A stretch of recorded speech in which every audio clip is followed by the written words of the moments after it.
এই গল্পটি 13 বছর বয়সী আকরাম আল ফায়ুমির। এক বুক স্বপ্ন আর অদম্য ইচ্ছা নিয়ে যে বড় হচ্ছিল, কিন্তু এক আকস্মিক হামলায় তার জীবন চিরতরে বদলে যায়। বাস্তুচ্যুত মানুষদের আশ্রয় নেওয়া একটি বিদ্যালয়ে হওয়া সেই হামলায় আকরাম তার একটি হাত এবং একটি পা হারায়। পবিত্র এই ভূখণ্ডের অসংখ্য নিরীহ শিশুর মতোই আকরামও আজ এক নির্মম বাস্তবতার শিকার। যে বয়সে তার মাঠে দৌড়ে বেড়ানোর কথা ছিল, আজ একটি মাত্র হাত আর পা নিয়ে তাকে স্কেটিং জুতোকে সঙ্গী করতে হয়েছে কেবল একটু স্বাভাবিকভাবে চলাচলের জন্য। তার এই পরিস্থিতি মনে করিয়ে দেয় যে কিভাবে সাধারণ ও নিরপরাধ মানুষের জীবন সংঘাতের কারণে বিপর্যস্ত হয়ে পড়ে। কিন্তু আকরাম হার মানেনি।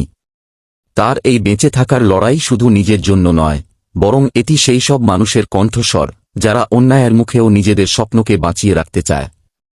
সে আজও স্বপ্ন দেখে একদিন কৃত্রিম অঙ্গের সাহায্যে সে আবার স্বাভাবিকভাবে চলতে পারবে।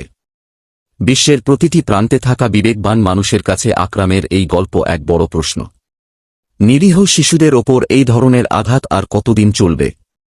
আসুন আমরা সংঘাতের অবসান এবং প্রতিটি শিশুর নিরাপদ ভবিষ্যতের পক্ষে আমাদের কণ্ঠকে আরো দৃঢ় করি।